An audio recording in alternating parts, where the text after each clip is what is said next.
Welcome back, Little About a Lot. Today we're going to be working on the Impala. As you can see, we got the dreaded check engine light on. So we got to figure out what code is lighting it up. So I purchased this thing from Amazon, and it's the CAN OBD2 scan tool. Not very expensive. It plugs right into this port underneath the dash here, as you can see. So we'll just plug this in real quick. It lights up. And it should tell us what the code is. That is going to be impossible for y'all to see. Sorry you can't read that, but it says P2646. And so that is the code that the check engine light is lighting up. So if you go look at that, it ends up with, if you type in P2646 Impala in Google, it comes up with a intake rocker arm solenoid trouble. So what I did, went to Amazon, ordered a new rocker arm control dilly mabobber thingy mabobber. Looked on YouTube. Looked like there was a couple videos on YouTube, but they were a little bit long-winded, and so I was going to put one on YouTube. Basically, it's this part right here, which it looks like it's a part that may have been on, should have been for a recall, but they didn't do it. And it doesn't look like it's too hard to install, so that's why I'm doing it. If it's too hard to install, then I get the pros to do it. And it looks like I got to pull a couple parts off here and then put this on, and then hopefully it just fixes it. If not, I can clear the code with my new little diagnostic tool.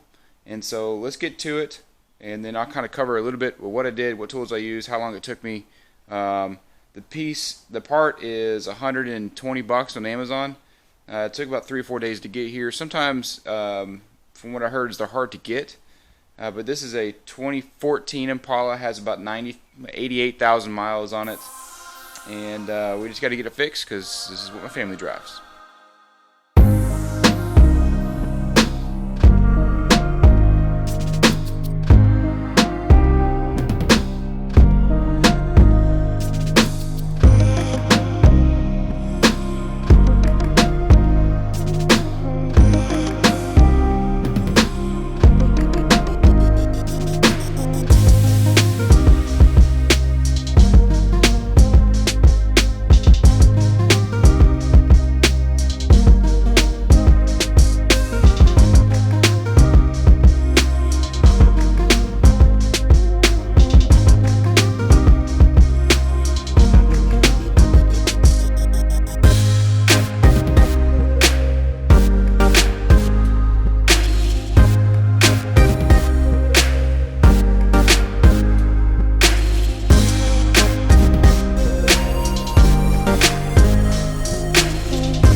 Alright everybody, looks like I got the part out.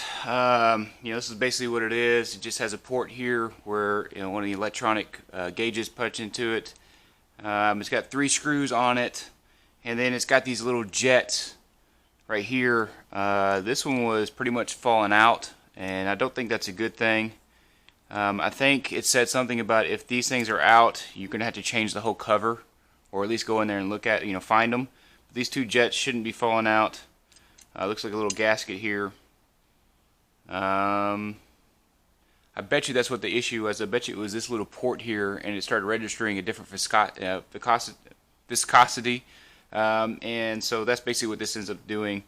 And so let's replace it with the new one, and hopefully we can turn this thing on and get it to light up without a check engine light on.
Alright guys, look at that.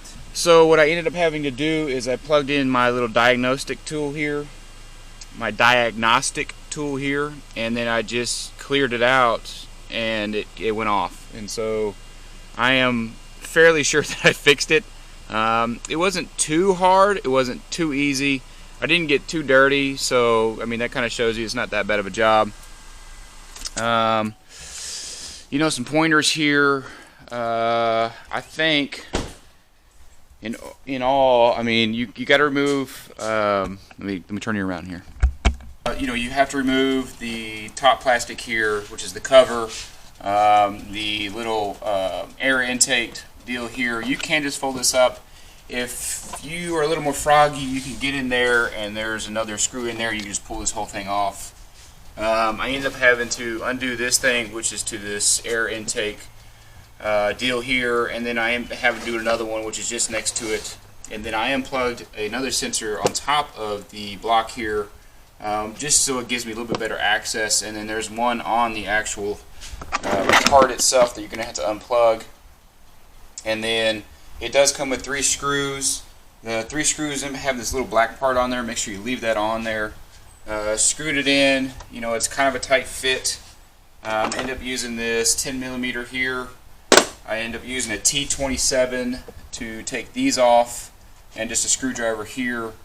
Screwdriver for the other parts as well. And then there's one screw or one bolt holding it on right here, and that was a 10mm as well. And all that seemed to work pretty good. You know, this came off pretty easy. That just came out of the way. I just propped it up with a screwdriver and got it out of the way. The part is right there. You see it's nice and shiny compared to everything else. And it seems to work okay. I'll let you know here in a few days if it doesn't. And anyways, thanks for watching, guys. Until next time, I'll see you on that next one.